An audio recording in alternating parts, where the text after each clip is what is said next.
Assalamualaikum warahmatullahi wabarakatuh. Alhamdulillah. Wassalatu wassalamu ala Sayyidina Rasulillah Sayyidina Muhammad bin Abdullah wa ala alihi wa sahbihi wa mawalah, ma ba'd. Kita bersyukur kepada Allah Ta'ala pada malam hari ini kita berkumpul menyambut bulan yang agung, bulan yang mulia, bulan kelahiran Nabi Muhammad sallallahu alaihi wasallam, yang mana bulan ini mulianya dan dikenalnya karena lahirnya Nabi besar Muhammad sallallahu alaihi wasallam. Bukan karena di situ ada Ashura atau ada Arafah atau ada Lailatul Qadar atau ada nisfu Sya'bannya atau ada 1 Rajabnya, enggak. Rabiul Awal enggak ada apa-apa. Adanya kelahiran Nabi Muhammad. Dan di situ segalanya. Dan sesungguhnya ulama Ahlus Sunnah wal Jamaah mereka sepakat malam yang paling agung buat umat Nabi Muhammad adalah malam yang paling agung buat Nabi Muhammad. Malam yang paling agung bagi Nabi Muhammad adalah malam Isra wal Mi'raj, di mana beliau melihat dan menghadap kepada Allah Ta'ala. Itu adalah malam yang paling spesial, yang paling agung bagi Rasulullah. Adapun malam yang paling agung bagi umatnya Nabi Muhammad, malam yang paling agung bagi mereka adalah malam kelahirannya Rasulullah. Sebab di situ berawal segala kebaikan yang kita raih. Awal mulanya, cikal bakalnya, sumbernya adalah mulai dari malam kelahirannya Nabi Muhammad sallallahu alaihi wasallam. Berkat malam itu kita kenal Islam. Berkat malam itu kita kenal salat. Berkat malam itu kita kenal Allah Ta'ala. Berkat malam itu kita kenal haji, kenal puasa. Berkat malam itu kita tahu akan keimanan kepada Allah, iman kepada para malaikat Allah, iman kepada kitab-kitabnya Allah, iman kepada para rasul dan nabi-nabi yang diutus oleh Allah Ta'ala. Semuanya itu adalah berkat dilahirkannya Rasulullah sallallahu alaihi wasallam. Kalau Nabi belum dilahirkan, dari mana kita dapat mengenal Islam, dapat mengenal iman? Semuanya berkat kelahiran Rasulullah. Dan berkah malam lahirnya Rasulullah sallallahu alaihi wasallam belum habis. Kita sekarang nih bisa ngumpul begini berkat kelahiran saat itu. Kumpulnya kita nih berkat kelahiran saat itu. Sayyidina Abbas bin Abdul Muttalib, itu beliau puluhan tahun setelah dilahirkannya Rasulullah, setelah beliau masuk ke dalam agama Islam, berpuluh-puluh tahun setelah lahirnya Rasulullah, beliau bilang, wa nahnu fi dzalikan nur wa dzalikad diya subla rasyad nakhtarigu. Kami saat ini masih berada di dalam cahaya itu, belum keluar dari cahaya itu. Cahaya itu masih ada di tengah-tengah kami, cahaya kelahirannya Rasulullah. Kami masih ada berada di dalam cahaya tersebut, menempuh jalan hidayat bawa lentera. Apa lenteranya? Lentera Maulid Nabi Muhammad, lentera kelahirannya Rasulullah sallallahu alaihi wasallam. Alhamdulillah alladzi hadana binabiyina Muhammad. Alhamdulillah Allah memberikan kita hidayat. Kita dapat hidayatnya bukan di tangan sembarang orang, di tangannya Nabi Muhammad sallallahu alaihi wasallam. Nah, karenanya itu ini bulan-bulan maulidnya Nabi. Orang bakal bikin banyak acara maulid. Diadakan maulid ini di akhir bulan Safar. Tujuannya adalah untuk persiapan kita. Nih, sehari ke depan, 2 hari ke depan tuh udah bakal masuk bulan maulidnya Rasul sallallahu alaihi wasallam. Dari sekarang kita pasang target kita. Apa yang mau kita lakukan? Amalan apa yang akan kita kerjakan?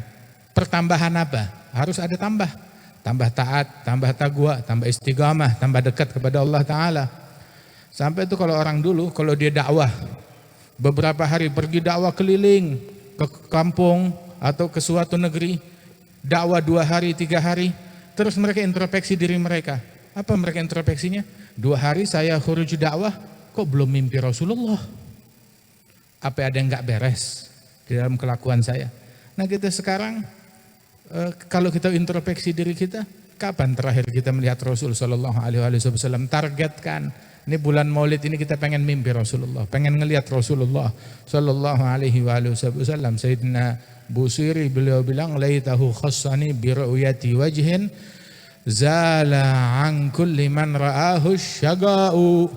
Semua yang pernah melihat Rasulullah hilang segala kesialan dari diri orang tersebut. Hilang segala kesialan dari diri orang tersebut. Siapa? Orang yang melihat Nabi Muhammad sallallahu alaihi wasallam. Al-Imam Al-Haddad beliau bilang, famunnu biwaslin walau fil manam. Anugerahkan dengan hubungan. Anugerahkan aku dengan hubungan, dengan kontak.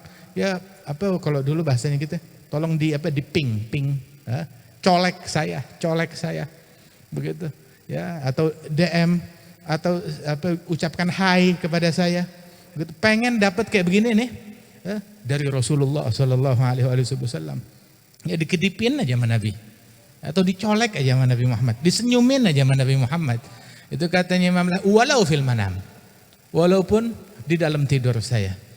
Masya Allah. Wahakadha ya, man ra'a wajhaka yas'ad ya karimal walidaini haudhuka safil mubarat wirduna yauman nusyuri. Yang melihat wajahmu maka dia telah beruntung.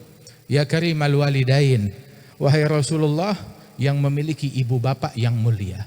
Ya karimal walidain, wahai Nabi yang memiliki ibu bapak yang mulia. Ibu bapaknya Nabi mulia, ibu bapaknya Nabi agung.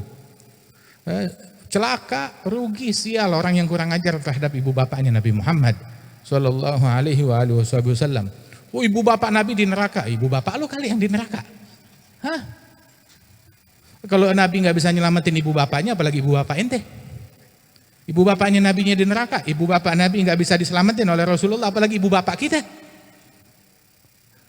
Itu katanya Al-Habib Abdul Qadir bin Salim Al-Khirid. Abdul Qadir bin Salim Al-Khirid orangnya masih hidup. Itu kalau kita kan dalam akidah Ahlus Sunnah wal Jamaah, tempat yang paling agung di alam semesta, apa tempat yang paling agung? Oh, petak sorga yang paling tinggi. Ada lagi arsy, kursi. Ada lagi yang lebih agung. Tahu tempat paling agung di alam semesta? Tahu adanya di mana? Bukan di sorga, bukan di arsy, bukan di kursi. Tempat yang paling agung adalah tanah yang menghimpit jasadnya Nabi Muhammad.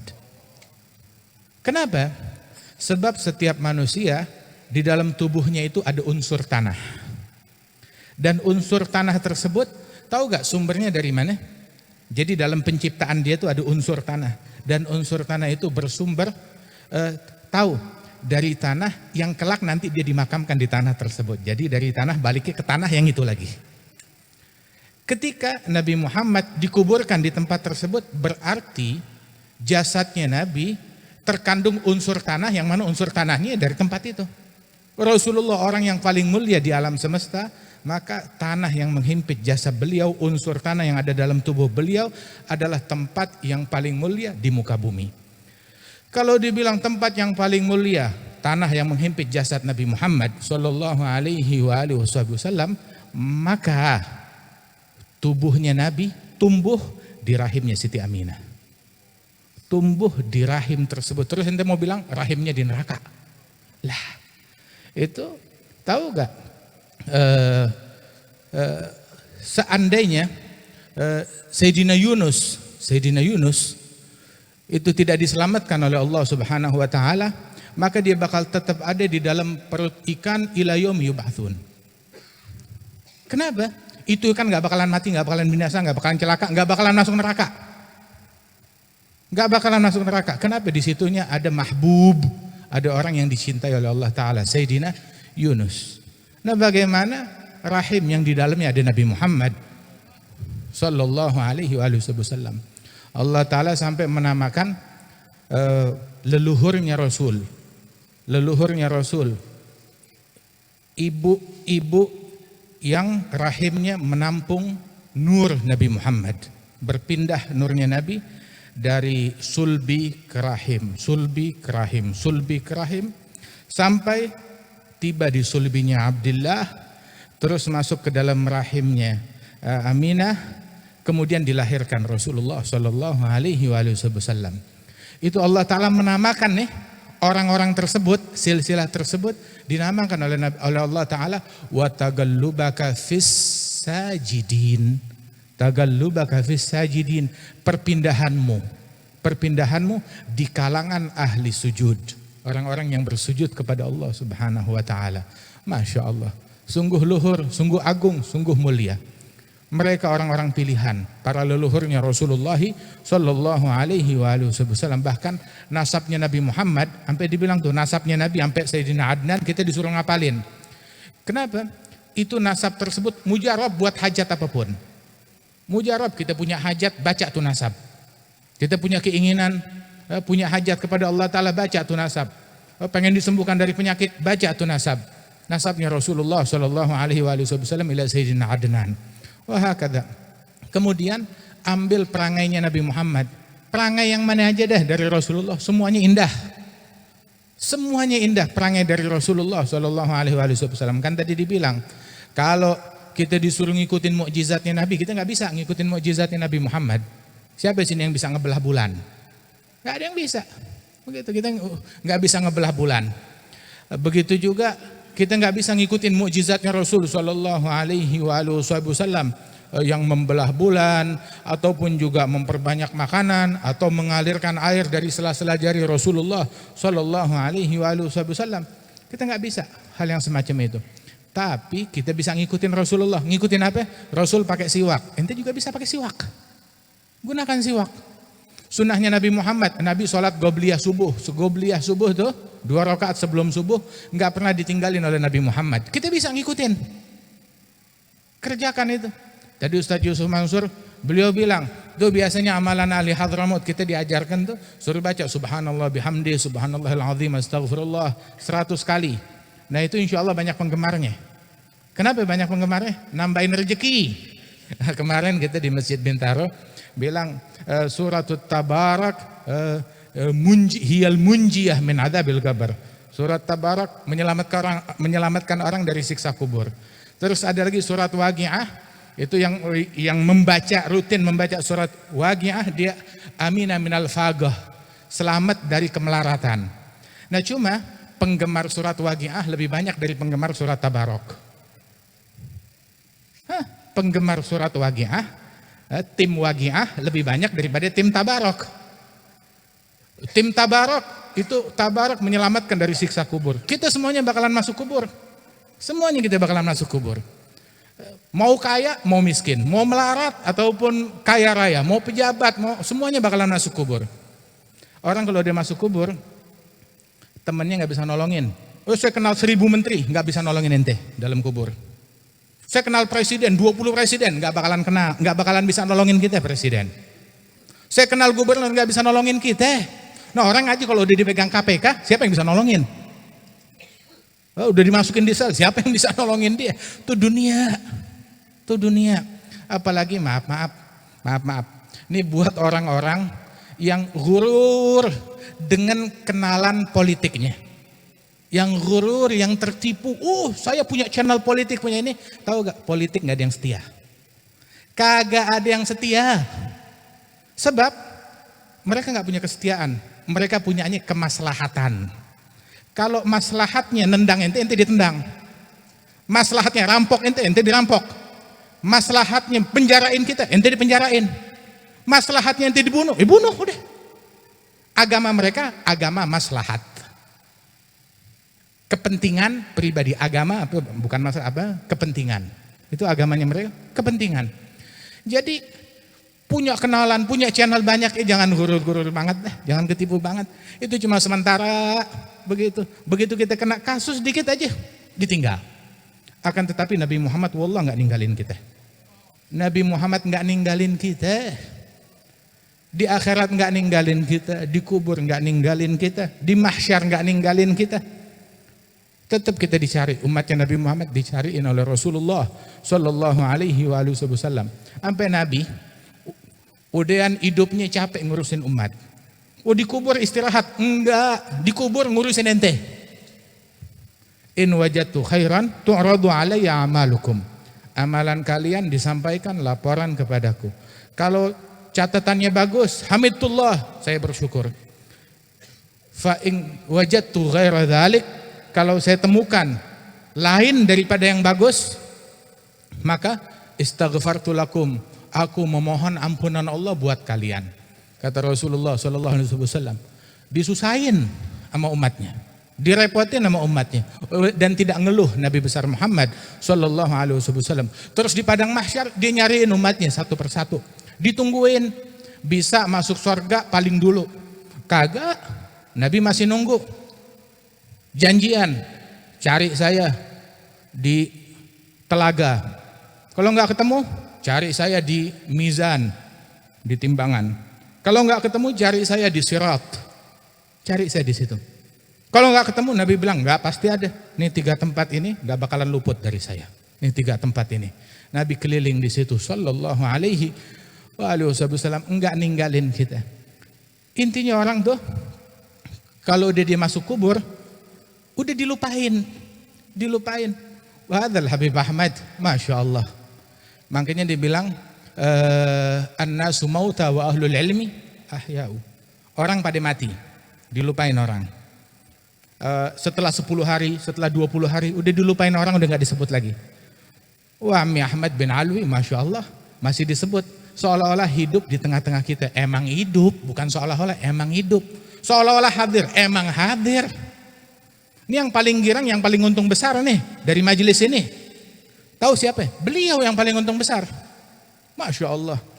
Dia nggak makan buahnya kita, dapat buah yang lain. Begitu. Dia apa namanya? Nggak makan kebulinya kita, dapat kebuli yang lain, dapat pahala yang lain dari majelis ini. Dia dapat berapa banyak girangnya beliau, masya Allah. Satu individu, Allah Ta'ala kasih keberkahan, manfaatnya luas. Semuanya tahu, beliau bagaikan orang tua buat setiap orang.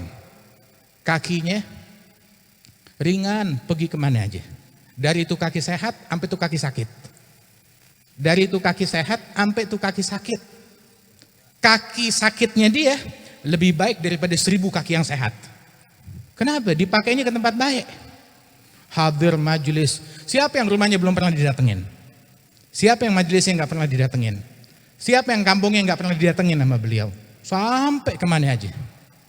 Radhiyallahu anhu wa arba'ah. Subhanallah. Alhamdulillah, mudah-mudahan Allah Ta'ala angkat derajatnya beliau. Nah intinya, ayo kita amalkan sunnahnya Nabi Muhammad. Kita amalkan akhlaknya Nabi Muhammad. Kita teladani apa yang bisa kita ambil dari Rasulullah sallallahu alaihi wasallam. Mudah-mudahan Allah Ta'ala berikan keberkahan di majelis kita ini, dan akhina Al-Habib Ali diberikan berkah kesehatan, dan juga ibunda beliau diberikan kesehatan, afiat dan keberkahan, dan segenap keluarga besar almarhum al-maghfur Al-Habib Ahmad bin Alwi bin Syihabuddin diberikan kesehatan, afiat dan keberkahan, amin ya rabbal alamin. Dan semua yang hadir tengah-tengah kita, para habaib, para asatidzah, para tuan guru, Allahumma ij'al jam'ana hadza jam'an marhuma, tafarruqna min ba'dihi tafarruqan ma'suma, la taj'al fina wala minna wala ma'ana syaqiyan wala mahruma. Sallallahu ala sayyidina Muhammadin nabiyil ummi wa ala alihi wasallam, wa akhiru da'wana alhamdulillahi rabbil alamin.